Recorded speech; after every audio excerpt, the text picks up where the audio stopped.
Yeah, checking on SBRodds.com. Pinnacle opened up Houston Rockets -2, now sitting at -3. Same thing with Chris. They opened up at -2, also sitting at -3 right now. Teddy, take a look here. Take a look. You're Vegas. You're a Vegas native. Hey, look, we know where you come from, a different side of the country, but you are a Vegas native now. Game 7s coming up in the NHL are sensational. We have the NFL draft coming up, which we know is smokescreen season, where one guy can be the number 3 overall pick, and then he can slide down to the 20s, and then all the way rocket right back up in the top 5. We're seeing it now. Teddy, but from your perspective here, in Philadelphia, we don't have playoff hockey. I love playoff hockey, but Game 7s are sensational in the NHL, and you got one out there coming there your way shortly.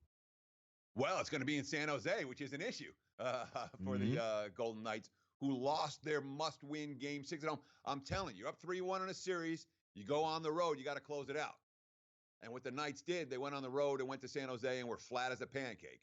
And the San Jose smacked them around. And now, all of a sudden, you come home for Game 6, and the pressure's all on you, and it's must-win, and it's this tight defensive struggle, and a San Jose goaltender who hasn't been very good, all of a sudden, is, standing on his head.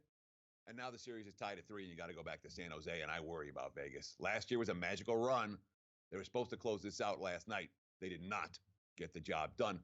And I got to talk about Kyler Murray here, because we talk about this, all the smoke screen with the NFL draft and all of this. Let's not, there's still, that Arizona hasn't said we're trading Josh Rosen. Arizona has said we're going for Murray. This is all you need to know, all right? The coach, the Cardinals just hired, Kingsbury. Well, he's been recruiting Kyler Murray since Murray was a sophomore in high school, and Kingsbury was the offense coordinator at A&M. I would not be shocked in the slightest to see Arizona move in a different direction at QB than what they had last year, despite the fact that last year was an untested rookie playing behind a crappy offensive line with a lousy receiving core. Kyler Murray likely to face a similar situation in his first year in the NFL.